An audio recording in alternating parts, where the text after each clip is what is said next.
Notre Père, on se sent tellement privilégié de pouvoir te parler ce matin, de pouvoir chanter des chants qui s'adressent à toi, de pouvoir te louer et t'adorer, Seigneur. Privilégié aussi de pouvoir entendre ta voix à travers ta parole. Et Cédric qui va nous partager le message ce matin. Privilégié de nous tenir dans ta présence, Seigneur, parce que nous ne le méritons pas. Et pourtant, nous pouvons nous tenir ici, devant toi le Dieu grand, puissant, rempli de grâce envers nous, Seigneur. Je prie que ce matin, en fonction des vies de chacun, Seigneur, tu puisses nous ressourcer, tu puisses nous fortifier, tu puisses nous rafraîchir, tu puisses nous reprendre peut-être, tu puisses nous encourager à travers ta parole, Seigneur. Vraiment, agis ce matin, c'est ce que nous désirons. Au nom de Jésus. Amen. Amen. Avec l'équipe ce matin, on aimerait vous entraîner à louer et adorer notre Dieu, qui est un Dieu plein de grâce envers nous. Et donc, je vais maintenant laisser Patricia et l'équipe nous diriger dans des chants qui nous invitent à louer le Dieu de grâce. Je vous invite à vous lever ce matin, pour ceux qui le peuvent. On veut chanter la grâce et l'amour de Dieu ce matin. Quelque chose peut-être dont on a l'habitude d'être aimé, d'être choyé et d'avoir reçu ce cadeau de la vie en Christ. Et ce matin, on veut se le rappeler ensemble. Que ton nom résonne en ce lieu. Que ton nom résonne en ce lieu. Que ton nom résonne en ce lieu. Que ton nom résonne en ce lieu. Jésus, que ton nom résonne en ce lieu. Que ton nom résonne. Que ton nom résonne en ce lieu. Que ton nom résonne en ce lieu. Le nom de Jésus résonne. Que ton nom résonne.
Quelle grâce incomparable, quel amour infini, que tu aies pris ma place, que tu sois mort pour moi.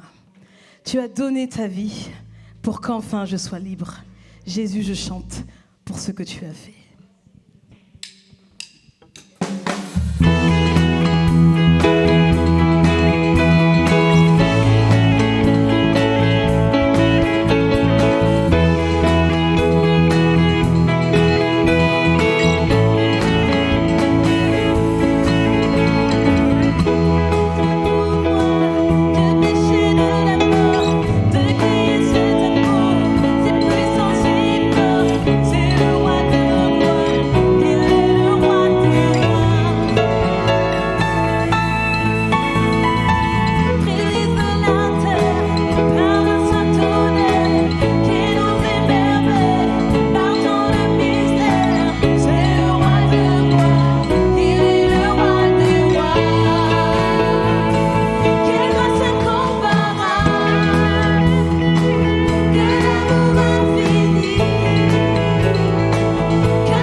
Mais Dieu est riche en compassion, à cause du grand amour dont il nous a aimés. Nous qui étions morts en raison de nos fautes, il nous a rendus à la vie avec Christ. C'est par grâce que vous êtes sauvés. Il nous a ressuscités et fait asseoir avec lui dans les lieux célestes en Jésus-Christ. Il a fait cela afin de montrer dans les temps à venir l'infinie richesse de sa grâce par la bonté qu'il a manifestée envers nous en Jésus-Christ. En effet, c'est par la grâce que vous êtes sauvés, par le moyen de la foi. Et cela ne vient pas de vous, c'est le don de Dieu. Ce n'est pas par les œuvres, afin que personne ne puisse se vanter. Éphésiens 2, 5 à 9.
Merci Père pour ta grâce, merci pour ton amour, merci pour ta mort à la croix, pour ce don gratuit qui t'a coûté la vie.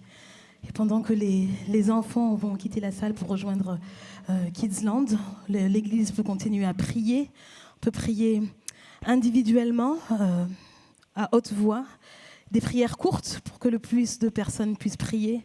Et nous sommes venus ce matin pour rendre gloire à notre Dieu, donc que le peuple de Dieu parle à son Père ce matin.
Amen. Amen. Mhm.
Amen.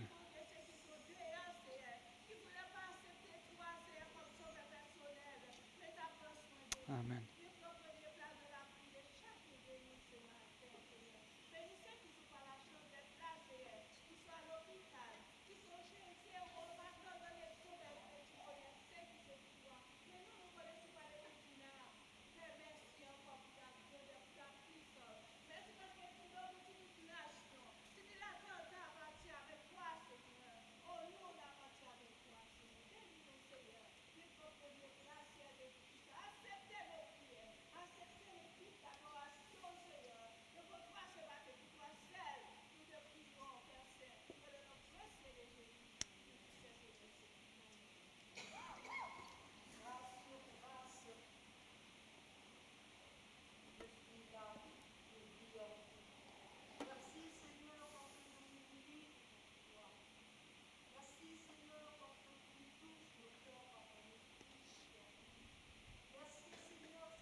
Amen.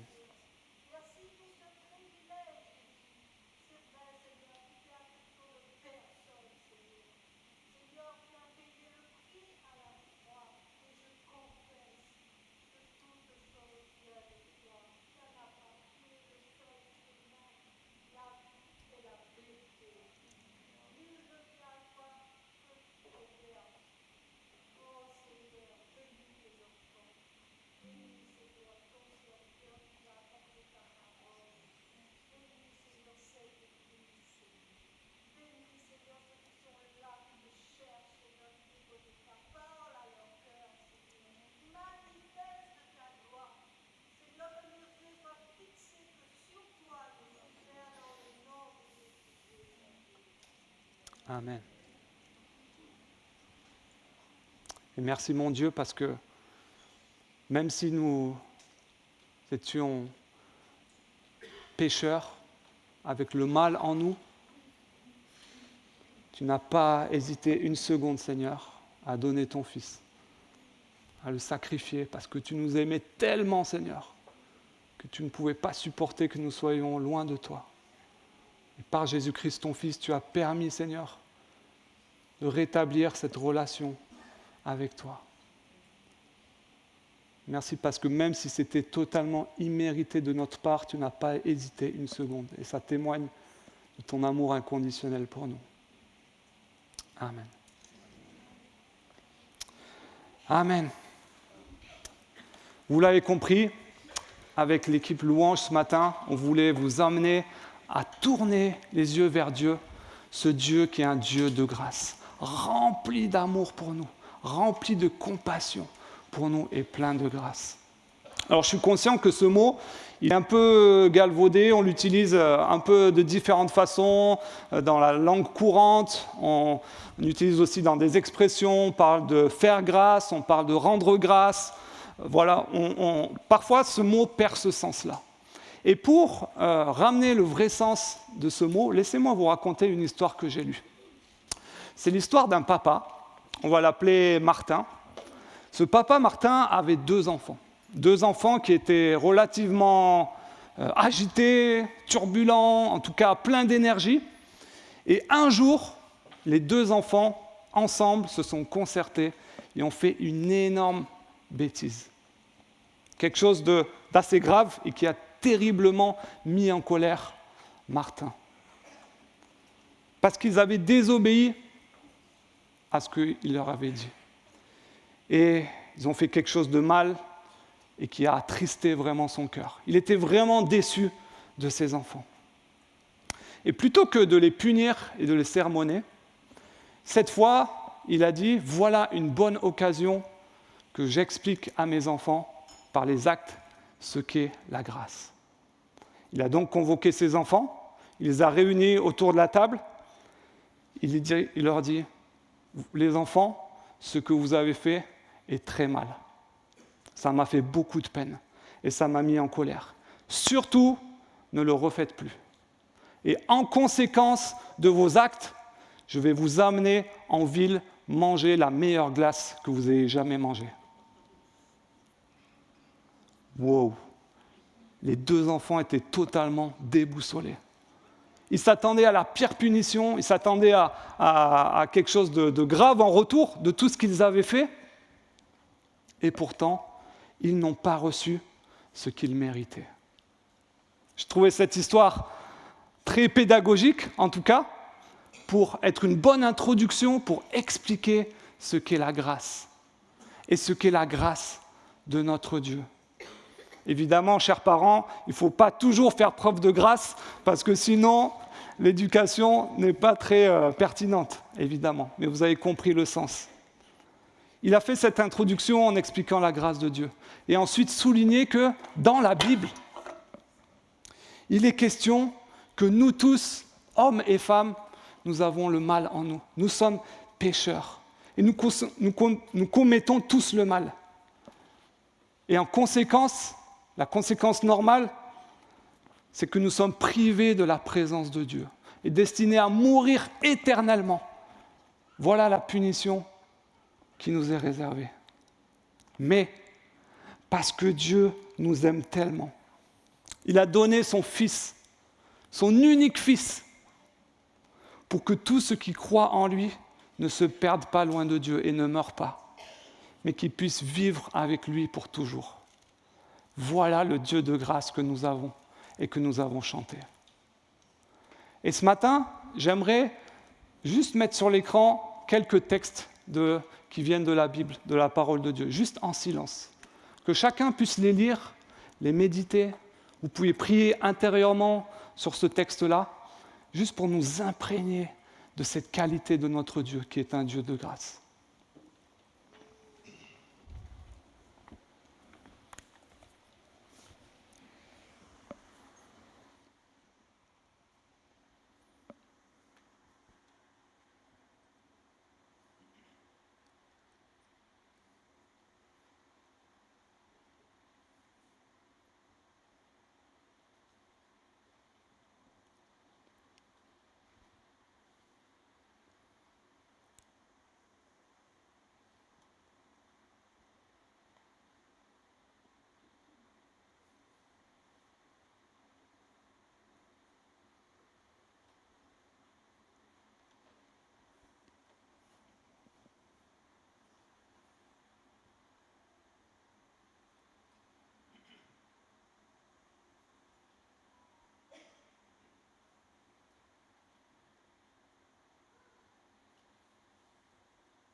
Voilà le Dieu de grâce que nous avons.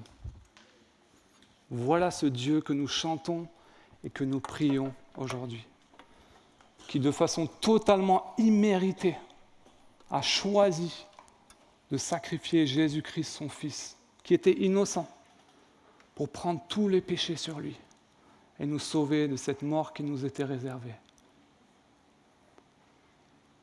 Et Jésus, lui-même, quand il était sur terre, un jour était entouré de ses disciples et a pris un repas, a pris du pain, a pris du vin, comme un symbole pour rappeler le sacrifice qu'il allait commettre sur la croix avant de mourir. Et c'est un symbole aussi pour nous aujourd'hui, pour nous souvenir de ce Dieu de grâce, de ce que Jésus-Christ a fait sur la croix, pour nous sauver. Et vous verrez qu'un peu partout dans la salle, il y a des petits gobelets avec du jus de raisin dedans, pour nous rappeler le sang de Jésus-Christ versé sur la croix. Dans les petits bols, il y a des morceaux de pain, pour nous rappeler le corps de Jésus-Christ sacrifié pour nous. Et ce matin, plus que de façon traditionnelle, nous voulons prendre le repas du Seigneur. Si vous croyez tous ces versets que nous avons lus, si de tout votre cœur vous avez reconnu la grâce de Dieu dans votre vie, que Jésus-Christ est mort pour vous personnellement, pour vous sauver de la mort qui t'était réservée. Si tu crois cela, que tu l'as manifesté par le baptême, alors nous voulons t'inviter à prendre le repas du Seigneur ce matin. Pendant quelques minutes, notre équipe louange va juste jouer un chant de façon musicale. Et j'aimerais vous inviter, si vous vous reconnaissez dans ce que je viens d'écrire, à vous lever et de venir à la table, prendre un morceau de pain, prendre du jus de raisin et retourner à votre place. Et ensuite, nous prendrons tous ensemble le repas du Seigneur en signe d'unité.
alors que Jésus était en train de prendre le repas avec les disciples, Jésus prit du pain.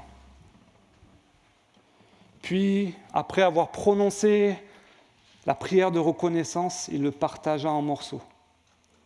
Puis, il les donna à ses disciples en disant, « Prenez, mangez, ceci est mon corps. » Je vous invite à prendre le pain.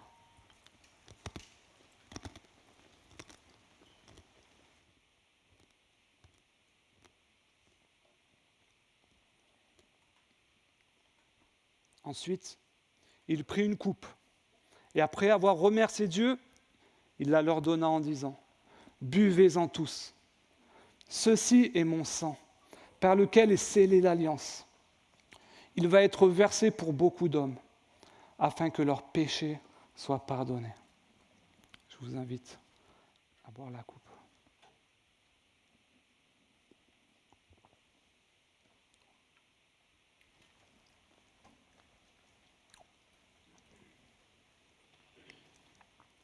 Merci mon Dieu pour ta grâce envers nous. Merci pour tout ce que tu as accompli sur la croix à travers Jésus-Christ, ton Fils. Merci parce qu'en souvenir, avec ce repas du Seigneur qui nous aide à nous souvenir, nous nous rappelons combien Jésus-Christ a souffert. Combien ça a été difficile. J'imagine être horrible de souffrir tellement, Seigneur. Mais pour nous, afin que nous ne soyons plus séparés de toi, Seigneur, mon Dieu, afin que nous ayons accès à toi, afin que nous puissions vivre éternellement avec toi, Seigneur. Quelle grâce, quelle miséricorde tu as eue envers nous, Seigneur. Et on veut te dire merci ce matin. Amen. Grâce infinie de notre Dieu, qui un jour m'a sauvé. Alors que nous allions errant de lieu en lieu, il nous a retrouvés. Et maintenant, nous pouvons voir la grâce dans les yeux de notre Dieu, qui a donné sa vie pour nous ramener de la mort à la vie.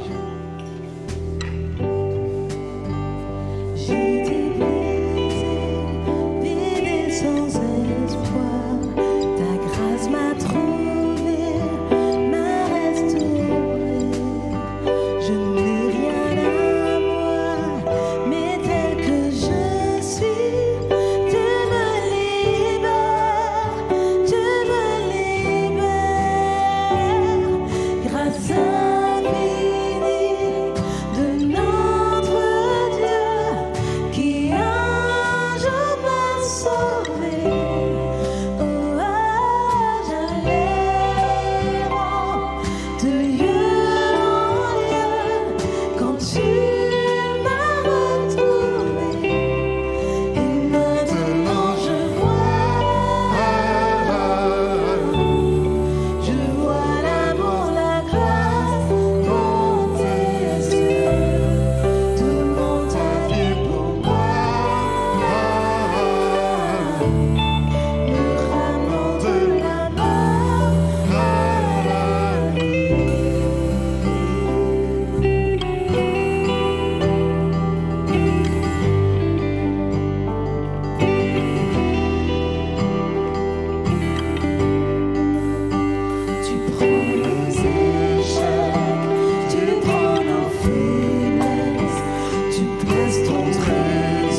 Amen.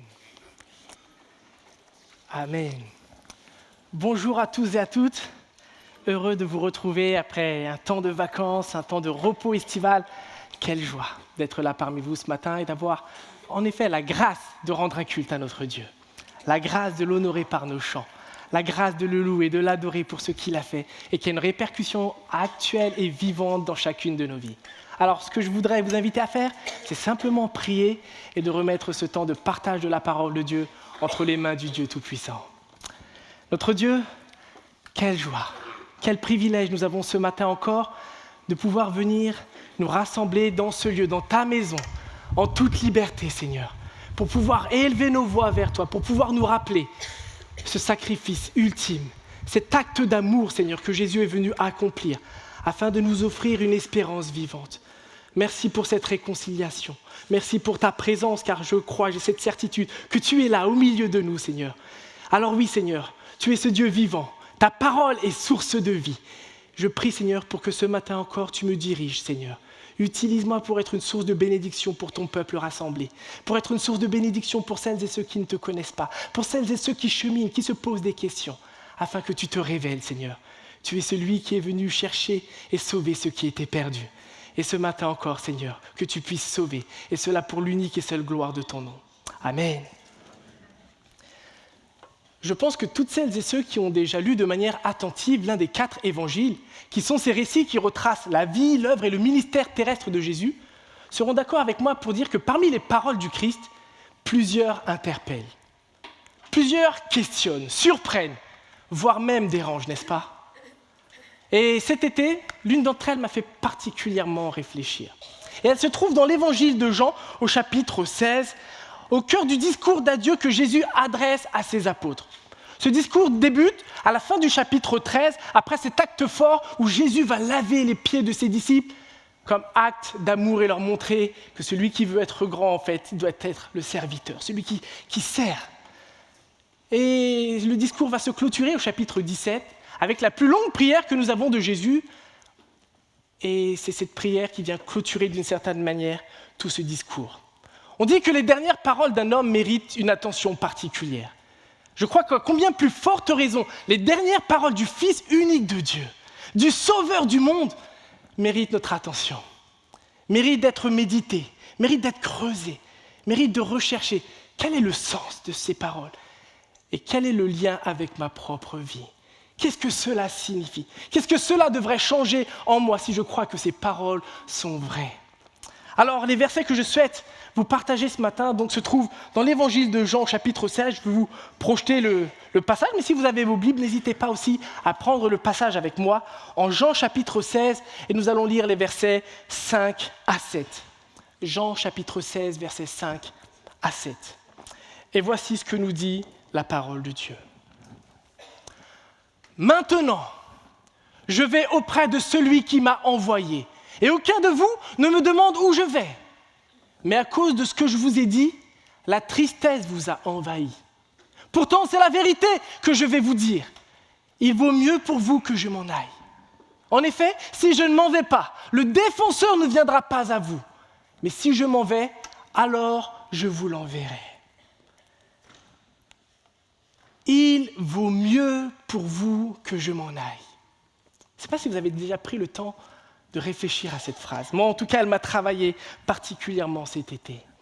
Imaginez-vous un instant, ces hommes ont tout quitté pour suivre Jésus. Ils viennent de passer les 3 dernières années de leur vie dans une proximité, une relation exceptionnelle. Ils ont été enseignés par lui, ils ont assisté à ses miracles, ils ont assisté à des guérisons, ils ont assisté à des délivrances d'hommes et de femmes qui étaient en proie à des emprises spirituelles et démoniaques. Et Jésus a prouvé son autorité en les chassant d'une simple parole. Ils ont aussi expérimenté l'amour de Dieu, l'amour du Seigneur à leur côté. Ils ont vu la compassion de Jésus pour les plus faibles et pour les exclus. Ils ont mangé avec lui, ils ont rigolé avec lui, ils ont pleuré avec lui. Alors que des faux disciples vont abandonner Jésus, voici ce que nous lisons en Jean 6 un peu plus tôt.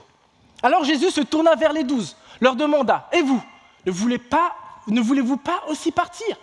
Mais Simon-Pierre lui répondit « Seigneur, vers qui irions-nous ? Tu as les paroles de la vie éternelle. Nous avons mis toute notre confiance en toi et nous savons que tu es le Saint envoyé de Dieu. Oui, les apôtres aimaient Jésus.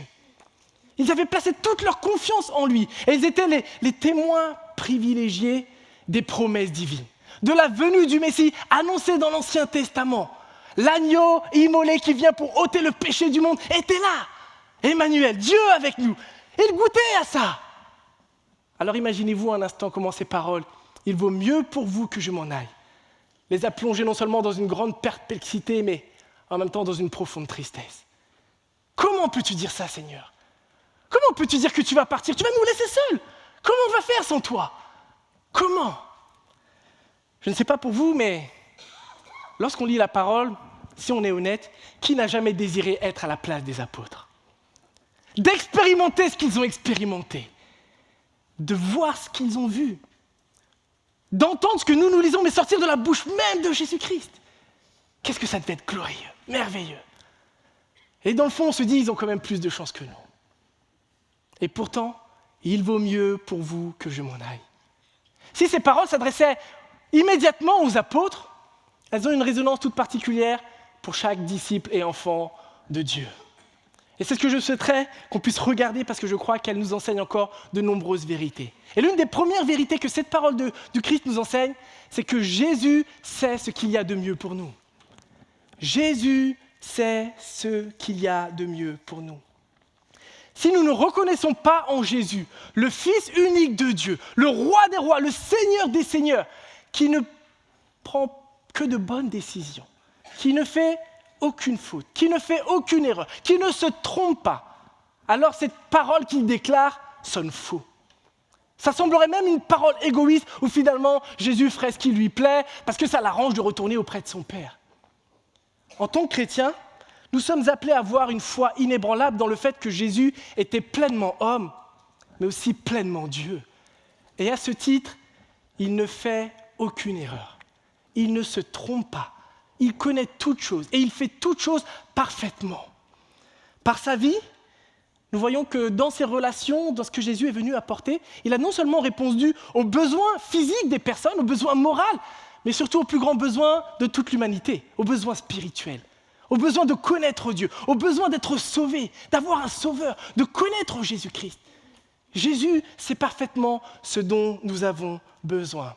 Il s'est lui-même présenté dans la parole, un peu plus tôt dans l'évangile de Jean, comme le bon berger. Moi, je suis le bon berger.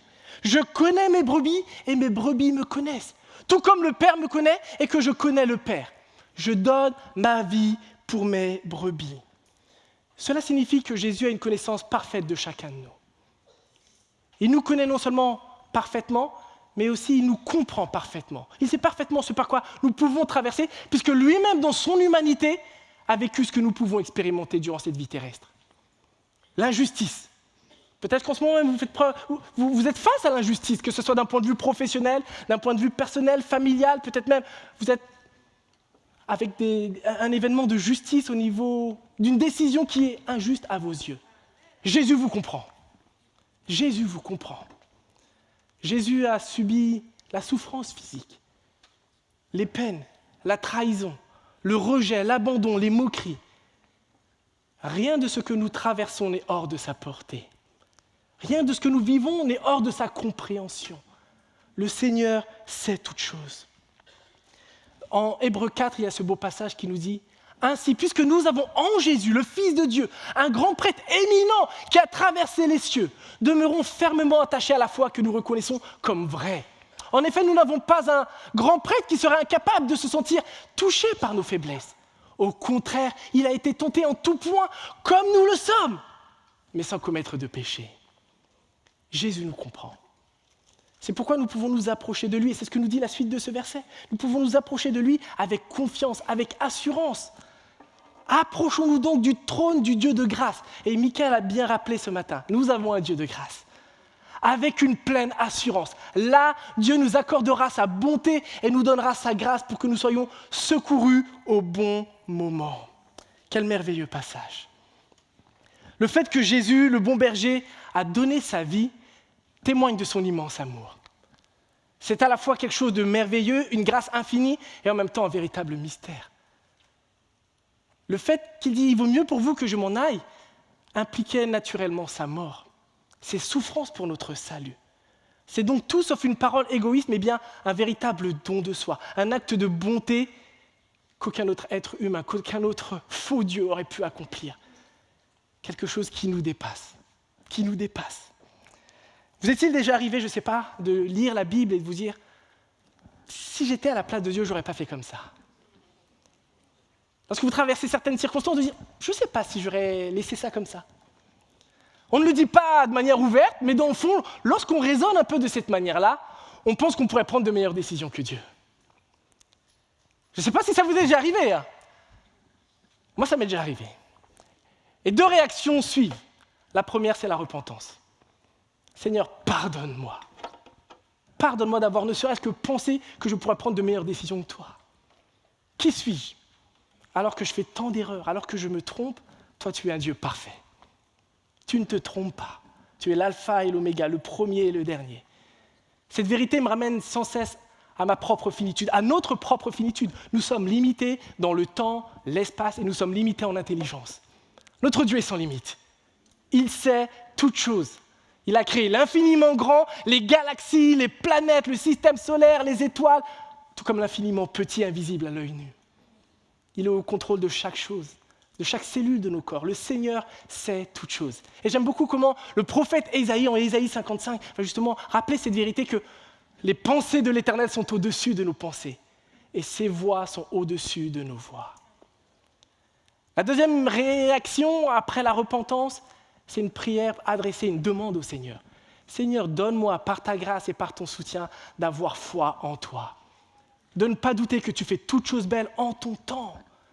Donne-moi de te faire confiance même lorsque je ne comprends pas. Parce que tu es un Dieu bon, tu es un Dieu d'amour, tu es merveilleux Seigneur. Qu'on puisse prier de cette manière-là pour faire réellement confiance à l'Éternel.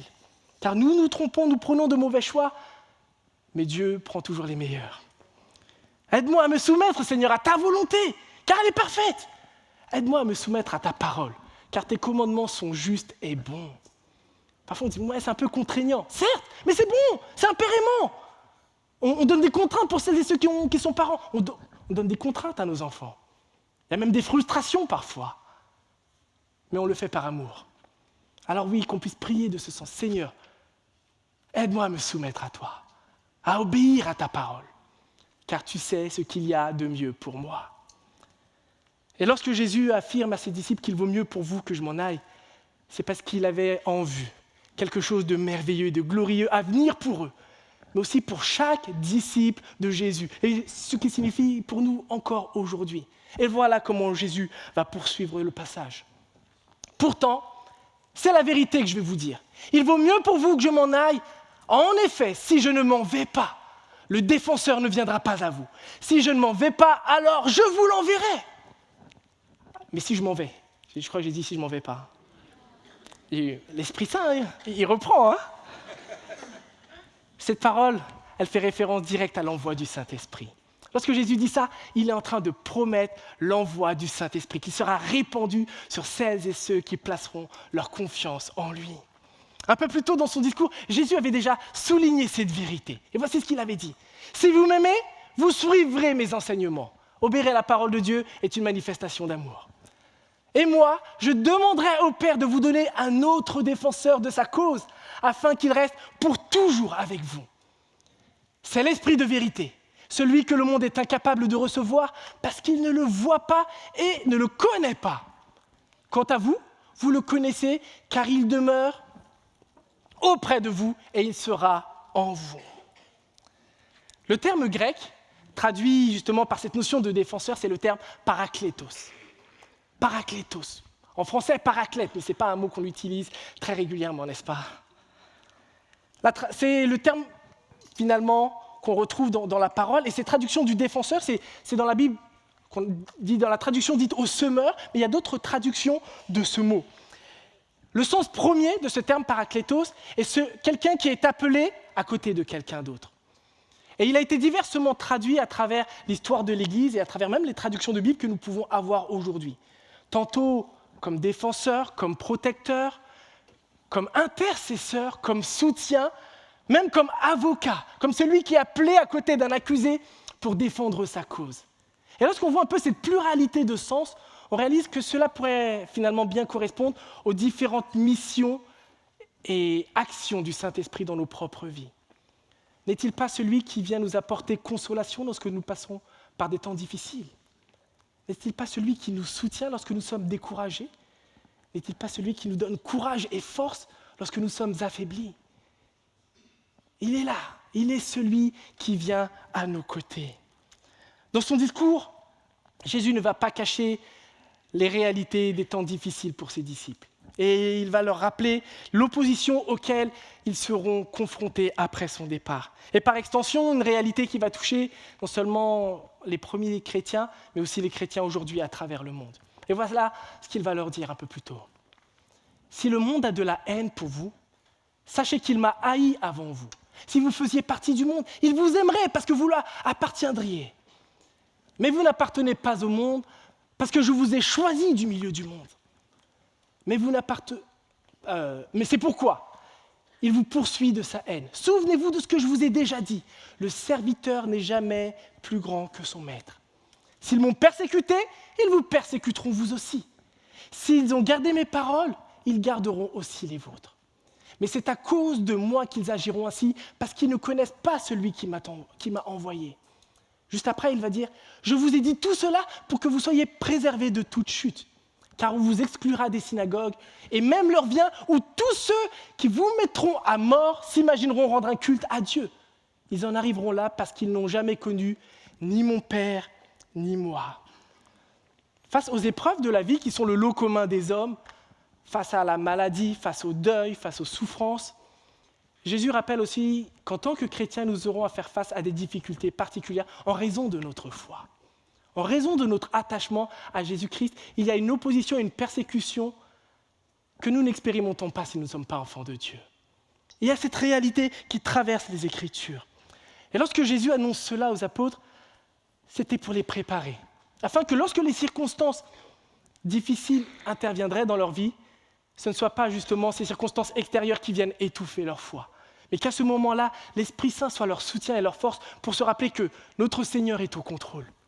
Il est souverain, rien ne le dépasse, rien n'est hors de sa compréhension. Il est là, à nos côtés, il demeure en nous. Le Seigneur est là, le Seigneur est là. Et c'est ce que Jésus voulait leur rappeler. L'Esprit Saint n'est-il pas celui qui nous remplit de force et de courage pour témoigner de notre foi, pour partager Jésus-Christ autour de nous? Parce que par nature, je ne sais pas pour vous, mais nous sommes bien faibles. On a peur. Parce qu'on pense partager la foi, on commence à trembler, on pense au regard des autres, qu'est-ce qu'ils vont penser, et puis j'ai pas assez de connaissances. Mais lorsqu'on regarde à Dieu, on se rappelle que c'est le Dieu de l'impossible. On se rappelle que lui, il est fort lorsque nous sommes faibles. C'est lui qui nous rend capables de témoigner avec sagesse, avec bienveillance à celles et ceux qui ne le connaissent pas. C'est aussi le Saint-Esprit qui vient nous remplir d'un amour exceptionnel, d'un amour surnaturel, afin d'apprendre à aimer son prochain comme soi-même. Aimer son prochain comme soi-même. Rien de plus contre nature, si je peux dire, en tant qu'être humain. On a du mal à aimer, soyons honnêtes. Mais Dieu nous aide à aimer de manière surnaturelle. Dieu nous aide à aimer d'une manière qu'aucun être humain ne peut aimer. C'est lui qui nous aide à vivre cela. Il nous aide à vivre des relations transformées, empreintes de grâce, de pardon et de vérité. Que ce soit, comme Mickey donnait cet exemple, dans l'éducation de nos enfants, dans nos relations les uns avec les autres, dans nos relations fraternelles, au travail, avec nos collègues, avec nos voisins.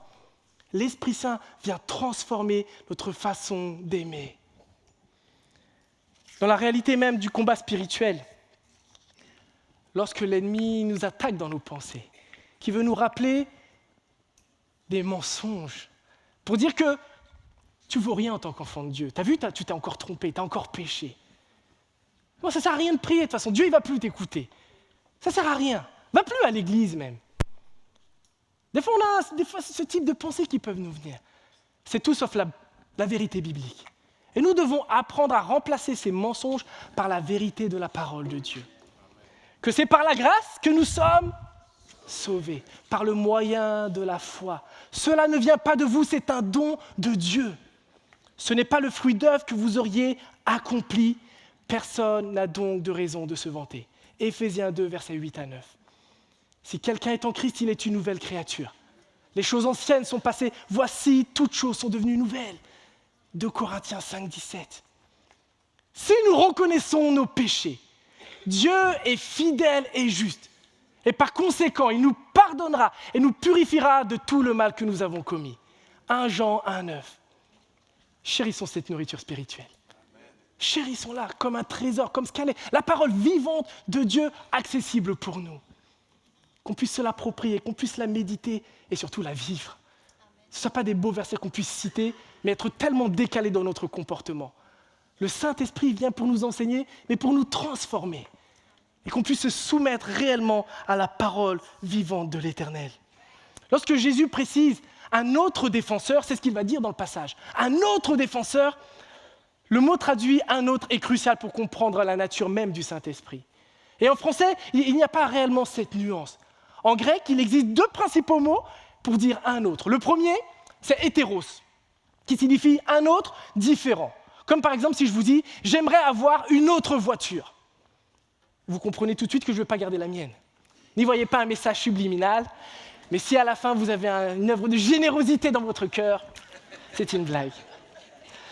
Le deuxième terme, allos. Cette fois-ci qui signifie aussi, traduit un autre, mais un autre de même nature, un autre identique. Comme si je vous dis par exemple, waouh, cette cuisse de poulet était délicieuse, est-ce que je pourrais en avoir une autre ? Vous comprenez que je veux exactement la même, qui a mariné avec les mêmes ingrédients, grillés délicatement au barbecue. Je ne veux pas celle du voisin, je veux celle-ci. Et lorsque Jésus utilise ce terme, paraclète, allos paraclétos, un autre paraclète, il est en train de souligner un autre de même nature. C'est-à-dire un autre identique, un autre divin, rempli d'amour, de compassion, qui sera là, avec vous. Cette parole est essentielle, parce qu'elle nous rappelle que les disciples, les apôtres, au premier lieu, allaient bénéficier de cette présence divine à leur côté. Que nous, aujourd'hui encore, nous bénéficions de cette présence divine dans notre vie. Et cela implique donc que nous pouvons avoir une véritable relation, une véritable expérience de la présence de Dieu dans nos vies encore aujourd'hui. Ce n'est pas quelque chose de distant ou d'éloigné, c'est quelque chose de réel et de palpable. Et à ce titre, en tant que personne, nous pouvons attrister l'Esprit Saint. L'Esprit Saint n'est pas une force impersonnelle ou une force invisible, quelque chose, c'est Dieu lui-même. La 3e personne de la Trinité vient faire sa demeure en nous. Alors oui, il y a cette réalité que oui, nous pouvons l'attrister, c'est ce que nous dit la parole, que nous pouvons même aller jusqu'à éteindre son action dans nos vies, par nos attitudes parfois, par le fait de vivre des fois de manière délibérée dans le péché, sans repentance, sans confession, parfois même par négligence et absence de vie spirituelle. On ne prie pas, on ne lit pas la Bible, on vient à l'église à reculons et on veut vivre de grandes choses avec Dieu. C'est incompatible, il faut être honnête, c'est incompatible. On est appelé à vivre quelque chose avec Dieu. Et une relation, c'est quelque chose dans lequel on investit du temps, de l'énergie et surtout de l'amour. Cet été, j'ai lu plusieurs biographies, notamment des biographies missionnaires, des biographies de pasteurs, et j'ai été émerveillé de voir cette intimité qu'ils entretenaient avec le Seigneur. Cette dépendance au Saint-Esprit, ce courage, cette capacité face aux souffrances de la vie, et vraiment, lisez des biographies, efforcez-vous de lire des biographies pour voir la réalité de la vie chrétienne. D'autres frères et sœurs à travers le monde, dans d'autres époques, s'attachaient au Seigneur dans les temps difficiles. Et en lisant chacune de ces biographies, ça m'a fait un bien fou, mais ça m'a donné surtout une soif et un désir. Seigneur, je veux plus de toi dans ma vie.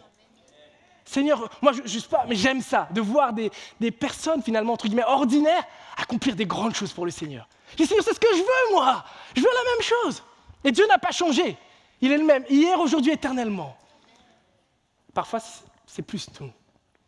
Alors oui, que nous puissions avoir cette soif et cette conscience que Dieu est là.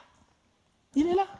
Qu'on le veuille ou qu'on ne le veuille pas, il est là. Si on est chrétien, si on a placé notre foi en Jésus, et Michael a bien rappelé à travers le repas du Seigneur, si nous avons placé notre foi en Jésus comme Seigneur et Sauveur, il a promis à celles et ceux qui placeraient leur confiance en lui qu'ils recevraient l'Esprit Saint. L'Esprit Saint est là, dans nos vies. Il est vivant et il agit. Jésus parle du Saint-Esprit non seulement comme celui qui demeure en nous, mais il le définit comme ce défenseur et surtout comme cet esprit de vérité.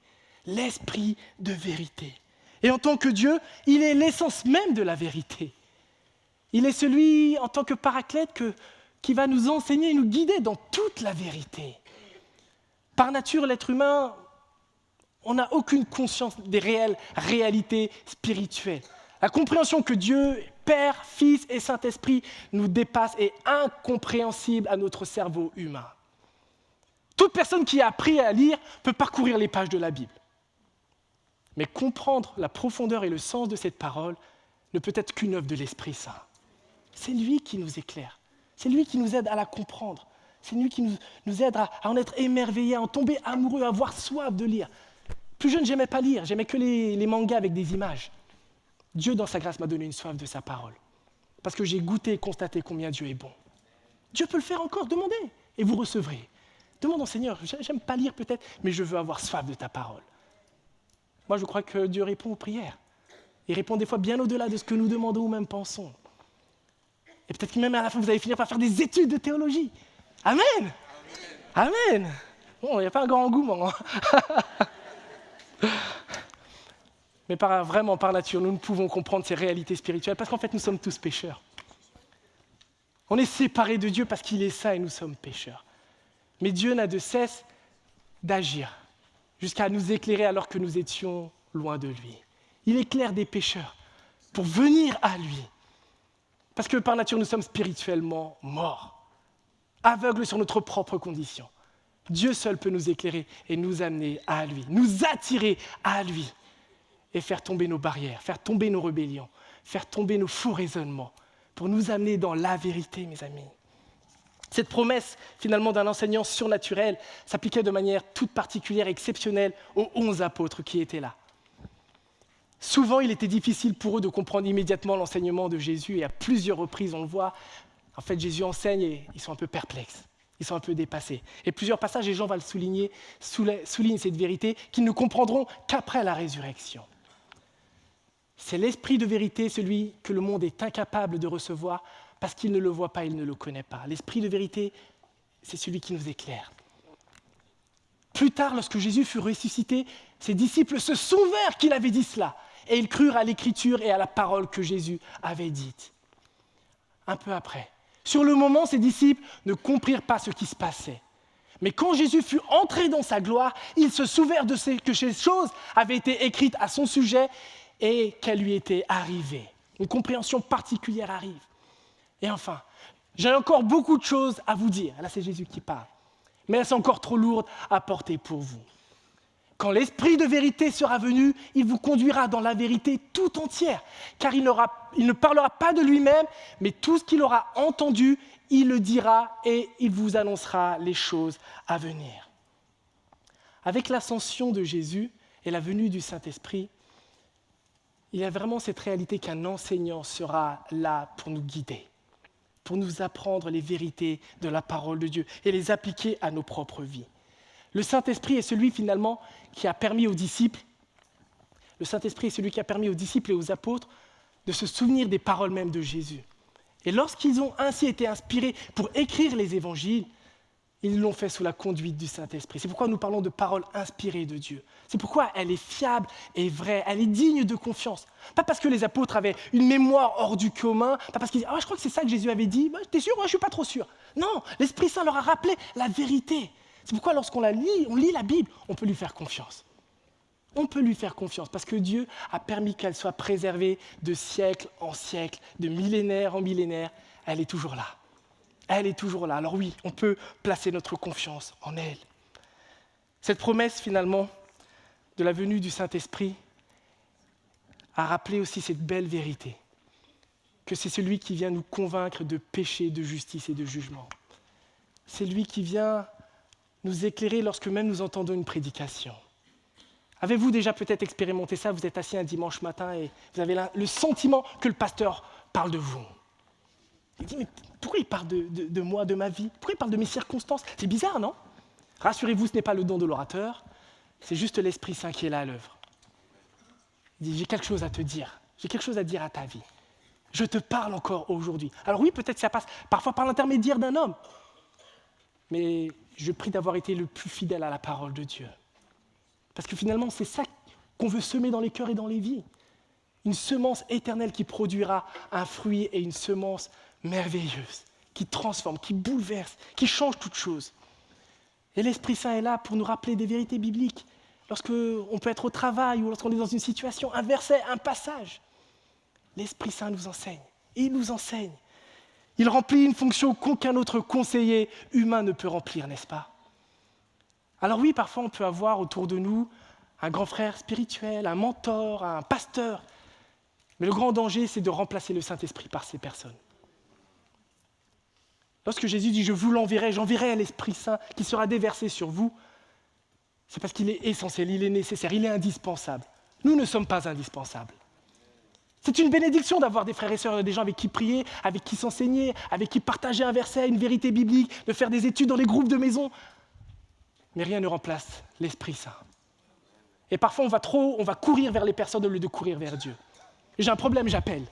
Est-ce que tu as prié? Seigneur, tu es là. Je veux chercher ta face, je veux apprendre à discerner ta volonté, je veux apprendre à grandir en maturité. Alors oui, peut-être que je vais prier et après, je pourrais des fois dire, qu'est-ce que tu en penses? Mais des fois, on fait l'inverse. Remettons le Seigneur au centre, remettons-le à la première place. Car il en est digne, n'est-ce pas? Il est merveilleux. Faisons-lui confiance qu'il peut encore nous parler. Et il s'adapte, on voit Jésus, des fois il n'enseignait pas tout à ses disciples parce qu'il ne comprenait pas. Il s'adapte là où nous sommes, il vient. Mais c'est en vue de grandir en maturité et à la ressemblance du Christ. Amen. Alors oui, l'Esprit Saint veut nous permettre de nous conformer à la vérité, mais aussi de rendre gloire à la vérité incarnée, Jésus-Christ. Ce que nous venons de faire ce matin à travers ce culte, ce que nous voulons faire par nos vies, c'est rendre gloire au Fils de Dieu.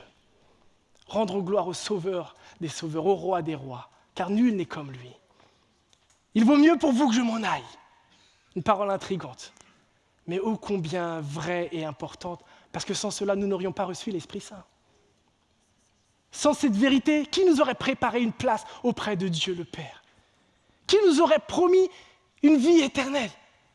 Une espérance vivante en la résurrection? Qui d'autre pouvait venir accomplir la volonté parfaite de Dieu, si ce n'est Jésus seul, pour triompher à la croix du mal, du péché et du diable? Jésus a tout accompli. C'est pourquoi il avait dit, il vaut mieux pour vous que je m'en aille, afin que tout soit accompli. Afin qu'un jour, au retour de Jésus-Christ, nous puissions être dans cette présence permanente avec lui. Jésus, mes amis, est vivant. Jésus est vivant.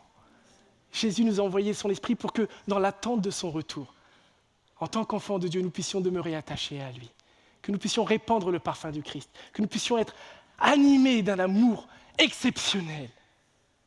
Et pour celles et ceux qui ne connaissent pas, l'Esprit Saint est là pour vous dire, viens à Jésus. Viens à Jésus, viens à lui seul. Il est l'auteur de ton salut. Il a déjà tout accompli à la croix. Viens à lui tel que tu es. Car Jésus t'aime bien au-delà de tout amour humain, d'un amour éternel. Ce que je voudrais vous inviter à faire, alors que je pensais prier, je vais vous lire la prière de Jésus lui-même, en Jean 17. Je pense qu'elle sera beaucoup plus pertinente que mes paroles, beaucoup plus vivante. Alors je vais prendre le temps de la lire et que le Seigneur puisse finalement parler à chacun de nous. Après avoir ainsi parlé, et donc on arrive à la fin un peu de ce grand discours, Jésus leva les yeux au ciel et dit, « Père, l'heure est venue, fais éclater la gloire de ton Fils, pour qu'à son tour, le Fils fasse éclater ta gloire. En effet, tu lui as donné autorité sur l'humanité entière, afin qu'il donne la vie éternelle à tous ceux que tu lui as donnés. Or, la vie éternelle consiste à te connaître, toi le Dieu unique et véritable, et celui que tu as envoyé, Jésus-Christ. J'ai fait connaître ta gloire sur la terre en accomplissant l'œuvre que tu m'avais confiée. Et maintenant, Père, revins-moi de gloire en ta présence. Donne-moi cette gloire que j'avais déjà auprès de toi avant les origines du monde. Je t'ai fait connaître aux hommes que tu as pris du monde pour me les donner. Ils t'appartenaient et tu me les as donnés et ils ont gardé ta parole. Maintenant, ils savent que tout ce que tu m'as donné vient de toi, car je leur ai transmis fidèlement le message que tu m'avais confié. Ils l'ont reçu. Aussi ont-ils reçu avec certitude que je suis venu d'auprès de toi, et ils ont cru que c'est toi qui m'as envoyé. Je te prie pour eux, Je ne te prie pas pour le monde, mais pour ceux que tu m'as donnés, parce qu'ils t'appartiennent. Car tout ce qui est à moi est à toi, comme tout ce qui est à toi est à moi. Ma gloire rayonne en eux. Bientôt je ne serai plus dans le monde, car je vais à toi. Mais eux, ils vont rester dans le monde. Père Saint, garde-les par le pouvoir de ton nom, celui que tu m'as donné, pour qu'ils soient un comme nous le sommes. Aussi longtemps que j'étais parmi eux, je les ai gardés par le pouvoir de ton nom, ce nom que tu m'as donné. Je les ai protégés et aucun d'eux ne s'est perdu, sauf celui qui devait se perdre pour que s'accomplisse l'Écriture.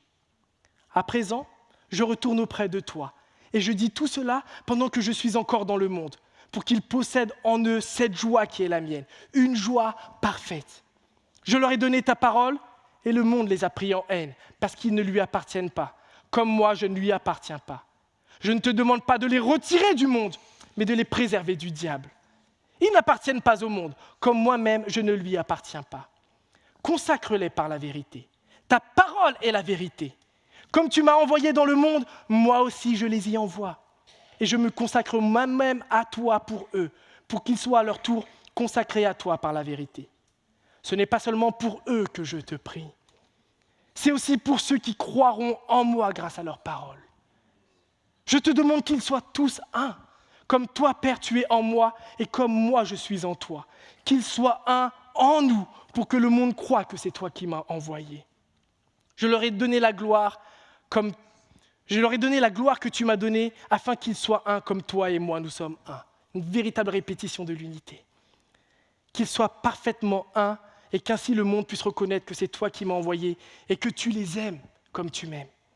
Père, mon désir est que ceux que tu m'as donnés soient avec moi là où je serai et qu'ils contemplent ma gloire, celle que tu m'as donnée, parce que tu m'as aimé avant la création du monde. Père, toi qui es juste, le monde ne t'a pas connu, mais moi je t'ai connu. Et ceux qui ont compris que c'est toi qui m'as envoyé. Et ceux-ci ont compris que c'est toi qui m'as envoyé. Je t'ai fait connaître à eux et je continuerai à te faire connaître en 2023, à Ponto Combo et aux extrémités de la terre, pour que l'amour que tu m'as témoigné soit en eux et que je sois moi-même en eux. L'Esprit Saint est en nous. Amen.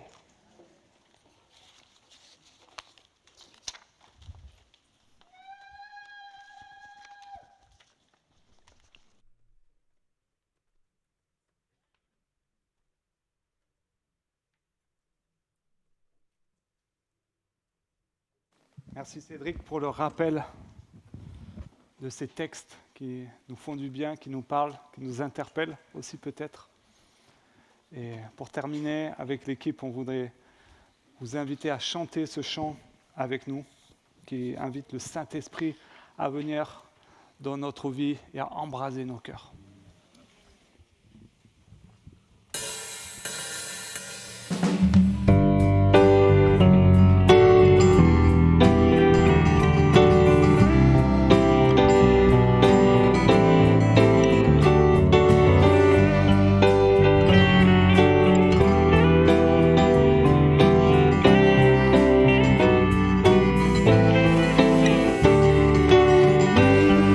Sois ta présence.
sur notre pays. Nous voulons voir des milliers de toi chanter ensemble Jésus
Amen.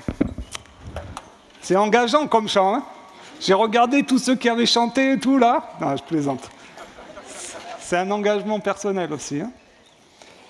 Alors, pour terminer ce culte, on va avoir un temps d'annonce parce que c'est bientôt, très bientôt, la rentrée des classes, mais aussi la rentrée de notre église. Mais avant ça, on aura un dernier mercredi de l'été. Alors, si vous avez raté tous les mercredis, il est encore temps de vous rattraper et de venir mercredi à 20h30 pour partager et prier ensemble. On a vu tout l'été des aspects les uns les autres, s'encourager, s'avertir, se reprendre, tous les aspects de les uns les autres qui apparaissent dans la Bible. Et là, on aura un dernier ce mercredi, donc rendez-vous à 20h30. Et dimanche prochain, ça va être notre grand culte de rentrée.